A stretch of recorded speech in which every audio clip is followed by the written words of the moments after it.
Assalamualaikum teman-teman. Perkenalkan, nama saya Alfiah Megawati dari Universitas Muslim Indonesia. Di video kali ini, saya akan menjelaskan materi tentang teks prosedur, di mana materi ini adalah mata pelajaran bahasa Indonesia untuk kelas 2 SMA. Selain itu, materi ini juga dipelajari di jenjang SMP kelas 1 semester 1. Nah, teman-teman harus nonton video ini sampai selesai ya. Pembahasan yang pertama yaitu pengertian teks prosedur. Teks prosedur adalah teks yang berisi cara, tujuan untuk membuat atau melakukan sesuatu hal dengan langkah demi langkah yang tepat secara berurutan sehingga menghasilkan suatu tujuan yang diinginkan. Misalnya, kamu sedang mencari tulisan cara memutihkan wajah melalui internet. Nah, pada teks tulisan tersebut akan ada cara atau langkah bagaimana memutihkan wajah sehingga menghasilkan putih bersih seperti yang kamu inginkan. Cara yang disajikan pun langkah demi langkah secara berurutan agar si pembaca mampu mengikuti tutorial yang disajikan. Pada teks prosedur ini, isi dari tulisannya selalu berhubungan dari awal sampai akhir, dan dari setiap isinya terdapat keterangan-keterangan agar mudah dipahami oleh pembaca. Pesan yang kedua adalah tujuan teks prosedur. Teks prosedur bertujuan untuk memudahkan pembaca maupun pendengar agar dapat mengikuti langkah atau perintah dari isi teks yang tujuan akhirnya bisa sesuai keinginan pembaca maupun pendengar.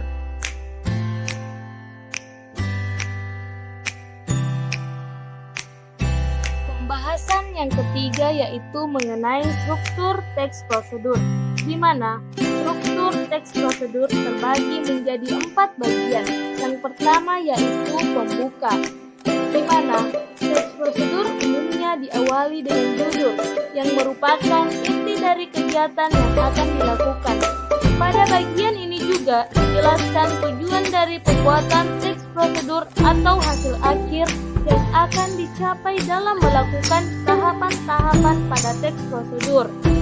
Nah, bagian yang kedua yaitu alat dan bahan.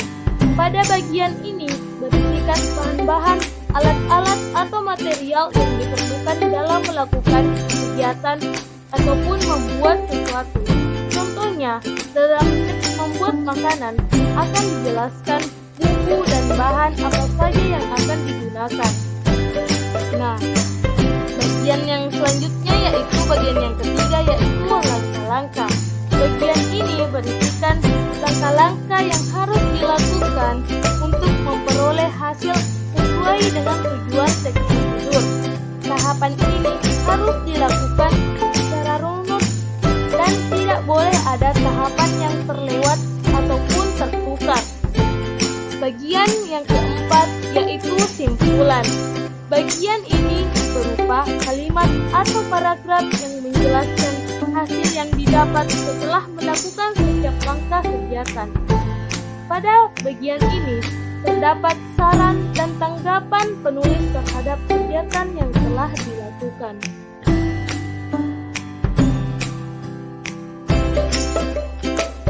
Pembahasan yang keempat yaitu mengenai ciri-ciri teks prosedur.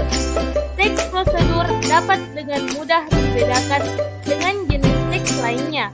Berikut merupakan ciri-ciri teks prosedur. Yang pertama, berisi langkah-langkah kegiatan yang dapat berupa poin-poin ataupun paragraf. Teks prosedur umumnya berbentuk poin-poin yang berisikan langkah-langkah kegiatan. Setiap poin berkaitan dan menunjukkan urutan langkah yang harus dilakukan. Namun, ada pula teks prosedur yang berbentuk paragraf dan tidak menggunakan angka sebagai urutan. Teks ini terkadang dapat menyerupai teks narasi karena menggunakan konjungsi temporal. Nah, yang kedua yaitu menggunakan kalimat saran dan larangan. Kalimat saran dalam teks prosedur bertujuan untuk mengarahkan seorang melakukan sesuatu agar mendapatkan hasil yang lebih baik.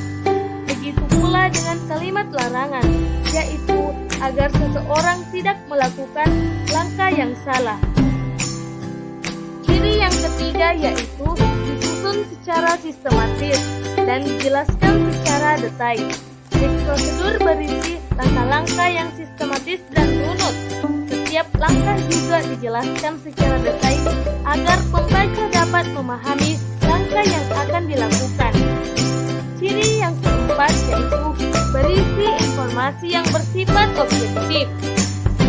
Teks prosedur berisi informasi yang bermanfaat untuk semua orang. Informasi yang disampaikan juga bersifat objektif, berdasarkan percobaan atau analisis, bukan khayalan penulis. Ciri yang terakhir yaitu terdapat bilangan urutan atau angka yang menunjukkan urutan atau langkah prosedur. Seperti yang sudah dijelaskan sebelumnya, bahwa teks prosedur dibuat menggunakan tahapan.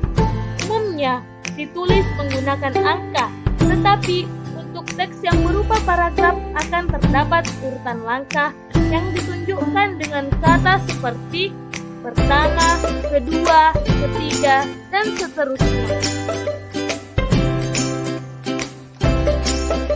Bahasan yang kelima yaitu macam-macam teks prosedur. Teks prosedur memiliki 3 macam jenis, antaranya teks prosedur sederhana, teks prosedur kompleks, dan teks prosedur protokol. Teks prosedur sederhana yaitu teks yang berisi langkah-langkah sederhana yang biasanya hanya 2-4 langkah saja dalam melakukannya. Contohnya, cara login Facebook. Teks prosedur kompleks. Teks prosedur kompleks yaitu teks yang berisi banyak langkah dalam melakukannya. Contohnya, cara mengajukan pembuatan kartu SIM, cara memperpanjang STNK, dan prosedur pembuatan KTP. Yang ketiga, teks prosedur protokol adalah teks yang pada setiap langkahnya bisa diubah, tidak harus runut. Walaupun berubah, tetapi hasil akhirnya tetap sama. Misalnya, jika memasak mie instan, kita bisa merebus dengan memasukkan mie dan bumbu ke dalam air rebusan dari tungku, atau bisa memasukkan air panas ke dalam wadah yang berisi mie, lalu memasukkan bumbu.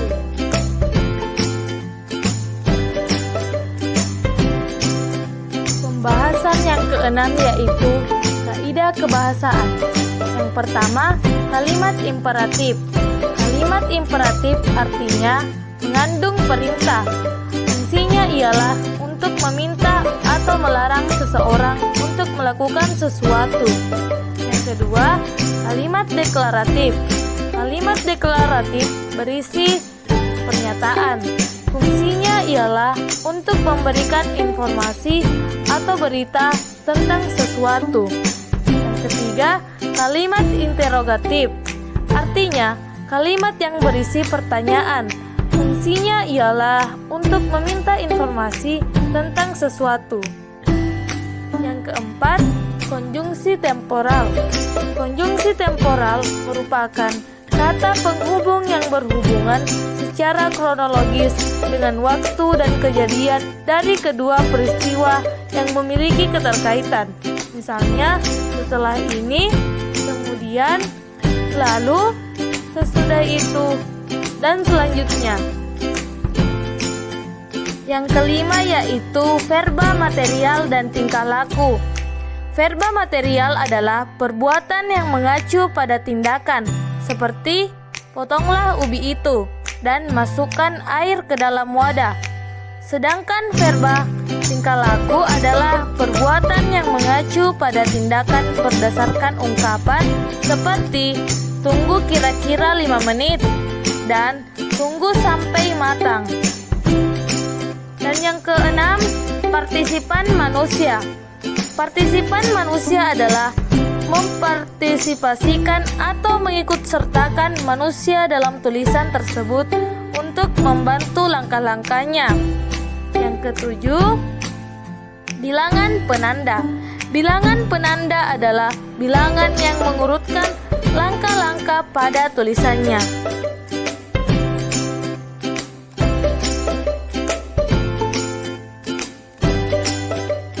Dari pembahasan di atas, kita dapat menarik kesimpulan bahwa teks prosedur adalah kegiatan merangkai gagasan-gagasan pokok pembicaraan dari uraian panjang teks menjadi ringkasan yang runtut dan mudah dipahami. Untuk dapat menyimpulkan teks prosedur, perlu membaca teks tersebut serta mencatat informasi-informasi yang ada dalam teks.